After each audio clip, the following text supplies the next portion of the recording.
নেশার ঘোরে কথার মুখ থেকে সত্যি শুনে খুশি হলো অগ্নি। সম্পূর্ণ জানতে ভিডিওটিতে একটি লাইক করে দেখতে থাকো।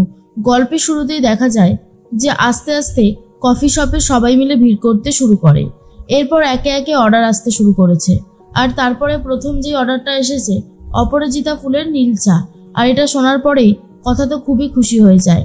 এরপর কথা শেফকে বলে, দাদা আজকে আমি করে দিচ্ছি সবকিছু, কালকে থেকে আপনি করবেন।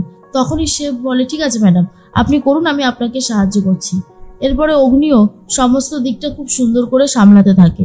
অগ্নি, প্রত্যয়, আক্কি সবাই মিলে অর্ডার নিয়ে এসে কথাকে বলে দিচ্ছে কোন টেবিলে কি কি চা যেতে চলেছে।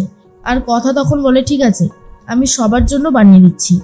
এর মধ্যেই ঋতুর দিকে হাঁ করে তাকিয়ে রয়েছে প্রত্যয় আর বলে, সত্যি আজকে আপনার দিক থেকে চোখ সরানো যাচ্ছে না, আপনাকে দেখতে অসাধারণ লাগছে। ঋতু তখন বলে, ধন্যবাদ। এর মধ্যেই আক্কি বলে, হ্যাঁ রে, বিগ্র ওদিকে ডাকছে, চল চল চল, বলেই সাইডে নিয়ে চলে যায়। আর তখনই প্রত্যয় বলে, এই তুই সবসময় কাবাব মে হাড্ডি হয়ে যাস কেন বলতো? হ্যাঁ কেন, সর এখান থেকে। এর মধ্যেই জুনিকে দেখার পর আক্কি বলে, অনেকদিন পরে আপনার সাথে দেখা হলো, কেমন আছেন? সেভাবে তো কথাই হয় না। জুনি তখন বলে, খুব ভালো আছি, আপনি আপনি কেমন আছেন? আক্কি তখন বলে, আমিও ভালো আছি। জুনি বলে, আসলে প্রিয়ার ওই বিয়ের দিন প্রিয়ার পালিয়ে যাওয়াটা দেখে আমার জীবনেরও অনেক কিছু মনে হলো। কারণ বিয়ের দিন তো আমিও ঠিক এইভাবেই পালিয়ে গিয়েছিলাম। আমার পরিবারের লোকজনকে ঠিক কতটা কি সাফার করতে হয়েছিল, কতটা কষ্ট পেতে হয়েছিল, সেটা ভাবলেই না নিজের ওপর প্রচণ্ড রাগ হচ্ছে। মনে হচ্ছে কেন আমি এই কাজটা করলাম। তখনই আক্কি বলে, দেখুন একটা ভুল তো মানুষ করেই থাকে জীবনে, আর তাছাড়া ভুল তো হবেই। সবসময় যে সব কাজ ঠিক হবে সেটা তো বলা যায় না। আর আপনি একদম চিন্তা করবেন না, সব ঠিক হয়ে যাবে, আমরা তো আছি। সবাই ভুল করে, আবার সবাই তার ভুলটাকে শুধরেও নেয়, নতুন করে একটা জীবন শুরু করে। ধরে নিন আপনিও তেমনটা করবেন, তাহলেই তো হবে। জুনি বলে, আসলে আমার পাশে কথার মতন একজন মেয়ে আছে যে সব সময় পজিটিভ চিন্তা ভাবনা করতে জানে। আর এই রকম একজন মানুষের সংস্পর্শে থাকলে কোনো কিছু খারাপ হতেই পারে না, যা হবে সব কিছু ভালোই হবে। আক্কি বলে, একদম ঠিক বলেছেন, কথার মনটা সত্যি অনেক বড়, আর ওর চিন্তা ভাবনাটাও অনেক ভালো। ও সব সময় যেখানে থাকে সেখানকার মানুষগুলোকে বিপদ মুক্ত করে রাখে, কখনো কোনো বিপদে পড়তেই দেয় না। এর মধ্যেই কথার কাছে আবারও অর্ডার আসে। কথা তো সেই অর্ডারগুলোই বানাচ্ছে।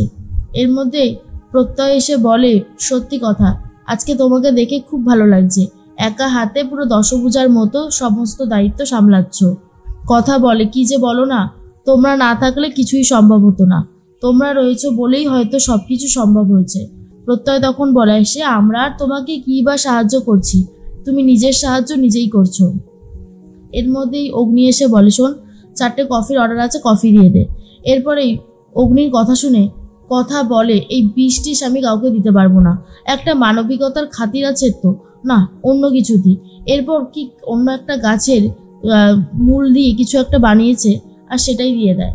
আর তারপরে সবাই মিলে খেয়ে বলে, এরকম কফি না আমরা কোনোদিনও খাইনি, মানে এত লাইট কফি, তারপর খেতেও একটু বেশ অন্যরকম লাগলো, কফির গন্ধটাও নেই, এটা কি কফি দিল কে জানে। এরপরে এই মিস্টার রয় তো এসে গেছে। মিস্টার রয় এসে টি লাউঞ্জের এত জনপ্রিয়তা প্রথম দিনই দেখে খুব খুশি হয় আর বলে, সত্যি আমার কিন্তু এই জনপ্রিয়তাটা দেখে হেভি লাগছে। তখন অগ্নি বলে, আপনার ভালো লাগছে মানে আমরা কাজটা পারফেক্টভাবে করতে পেরেছি সেটা ভেবে আমাদেরও খুব ভালো লাগছে। তখনই মিস্টার রয় বলে, কথাগুলি যেখানে থাকবে সেখানে সব কাজই ভালো হবে অগ্নিব, আপনি একদম চিন্তা করবেন না, আপনার বউটি সত্যি খুব লক্ষ্মী। এর মধ্যেই অগ্নি এসে জিজ্ঞেস করে, এই বলছিলাম যে তুমি করনি, তুমি কফিতে কি মিশিয়েছো? শেফকে জিজ্ঞেস করে। শেফ তখন বলে, স্যার আমাকে তো ম্যাডাম কিছু করতেই দিচ্ছে না, ম্যাডাম তো কফি দেয়নি স্যার, অন্য কি একটা গাছের মূল দিয়েছে। আর এটা শোনার পর তো অগ্নি প্রচণ্ড রেগে গিয়ে কথাকে জিজ্ঞেস করে, এই শোন, তুই আর কফি বানাবি না, কফির বদলে কি সব দিচ্ছিস তুই? তখনই কথা বলে, দেখুন পাচক মশাই, কফি খেলে তো ঠিক না শরীরের জন্য, না সেই জন্যই আমি অন্য কিছু দিয়েছিলাম। আর আপনি এত চিন্তা করবেন না তো, আমি আছি তো, আমি সবাইকে সবটা বুঝিয়ে দেব, খুব ভালো হবে খেতে। এরপরে অগ্নি বলে, একদম না একদম না, তুই সরে যা, এখন একটা স্ট্রং কফির অর্ডার এসেছে যেখানে তুই কিছুই করবি না, শেফকে বানাতে বলে দিয়েছি, তুই চলে আয়, চলে আয় বলছি। এরপরেই কথা বলে, কি জানি বাবা, সব সময় যে আমার সাথে কেন এরকম করে কে জানে। শেফের তো কফি বানানো কমপ্লিট হয়ে গেছে। এরপরেই কথা বলে, এই কফিটাই অর্ডার করেছিল না? এত সুন্দর খেতে হয় যে রীতিমতো চেয়ে খাচ্ছে। ব্যাপারটা ঠিক কি হলো? এই কফির মধ্যে কি থাকে আমাকে খেয়ে দেখতে হবে। এরপর কফিটা পুরো শেষ করে দেয় কথা নিজেই। অগ্নি বলে, এটা তুই পুরোটা খেয়ে নিলি? তখনই কথা বলে, হ্যাঁ। কেন, কি হয়েছে? অগ্নি তখন বলে, উফ, তোকে দিয়ে দেখছি কোনো কাজ হবে না। আমার না এবারে জাস্ট মাথাটা গরম হয়ে যাচ্ছে। এবারে যে কি হতে চলেছে ভগবানই জানে শুধু। কথা তো এবারে ডবল ডবল মানুষ দেখতে পায়, আর তাদের সবাইকে কি জিজ্ঞেস করছে, আর কিছু লাগবে, আর কিছু লাগবে? এরপর সবাই বিরক্ত হয়ে জিজ্ঞেস করে, এই মেয়েটা এত হাসছে কেন, আর এত কথাই বা জিজ্ঞেস করছে কেন? অগ্নি তখন বলে, না না, সব ঠিক আছে, আপনারা একদম চিন্তা করবেন না, সব ঠিক আছে। আর তার মধ্যেই কথা বলে, আরে পাচক মশাই, আপনি শুধু শুধু এত চিন্তা করছেন, চিন্তা করবার মতন কোনো কারণই নেই, সব ঠিক আছে।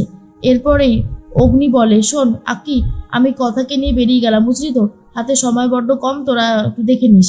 এরপর যখনই রাস্তায় গেছে গাড়িতে উঠবে বলে, আর ঠিক তখনই কথা আবারও নাচ গান করা শুরু করে দেয়। যা দেখার পর অগ্নি বলে, ব্যাস এবারে নাচ গান শুরু হলো। এই তুই জানিস ওই কফিটার মধ্যে অ্যালকোহল মেশানো ছিল, আর তুই সেটাই খেয়ে নিয়েছিস? ভগবান, তোকে যে কি করবো না মাঝে মধ্যে সেটাই বুঝতে পারি না। এই জন্যই তোকে বারণ করেছিলাম কফিটা খাস না, খাস না। তুই তো আমাদের কোনো কথাই শুনবি না, তো আর কি করে বোঝাবো তোকে বল। এর মধ্যেই কথা বলে, পাচক মশাই, আমি জানি তো আপনি আমাকে ভালোবাসেন না, আপনি শুধু ভালোবাসেন আপনার পছন্দ করার মেয়েকে। আমি না ভগবানের কাছে সবসময় প্রার্থনা করি যে আপনি আপনার মাকে খুব তাড়াতাড়ি খুঁজে পেয়ে যান, আপনার মা যেন গুহ বাড়িতে তাড়াতাড়ি চলে আসে। তারপর আপনাদের মা আর ছেলেকে একসাথে দেখে আমি এই বাড়ি থেকে চলে যাব। গোবর দেবী আপনার জীবন থেকে চলে যাবে পাচক মশাই, শুধু একবার আপনার মাকে ফেরত আসতে দিন। কারণ আপনার মা ফেরত আসলে আমি অনেক বেশি নিশ্চিন্ত হব, আর এটা জানবো যে আপনাকে কেয়ার করার মানুষ চলে এসেছে। তাই আমিও সেদিন আপনার কাছ থেকে অনেক দূরে চলে যাব। আপনি তো খুব ভালো মানুষ, আপনার সাথে ভালো হোক, ভগবানের কাছে এটাই প্রার্থনা করি। অগ্নি মনে মনে বলে, নেশার ঘোরে কথা যেগুলো বলছে সেগুলো শুনে আমার খুব ভালোই লাগছে যে ও আমার মায়ের জন্য প্রার্থনা করেছে। কিন্তু এটা তো সত্যি কথা যে আমার মায়ের পছন্দ করা মেয়েকেই আমি বিয়ে করব। তাই কথা যতই সত্যি কথা বলুক না কেন, সেগুলো শুনতে খারাপ হোক না কেন, আমি ওকে মিথ্যা আশ্বাস দিতে পারবো না, আমার পক্ষে সেটা সম্ভবও না। এরপর কথাকে নিয়ে গিয়ে বিছানায় শুইয়ে দেয়। তখনই কথা জোর করে অগ্নির হাতটাকে নিজের হাতের মধ্যে নিয়ে নিয়েছে। অগ্নি বলে, আর একটু ডিপ ঘুমা, তারপরে আমি এখান থেকে চলে যাব। আর কিন্তু কথা জোর করে অগ্নির হাতটাকে এমনভাবে নিজের কাছে রেখে দিয়েছে যে অগ্নি চাইলেও বার করতে পারছে না। এর কিছুক্ষণ পরে অগ্নি নিজেও ওইভাবেই ঘুমিয়ে পড়েছে। আর তখনই অগ্নি আর কথাকে দেখে সবাই চমকে যায়।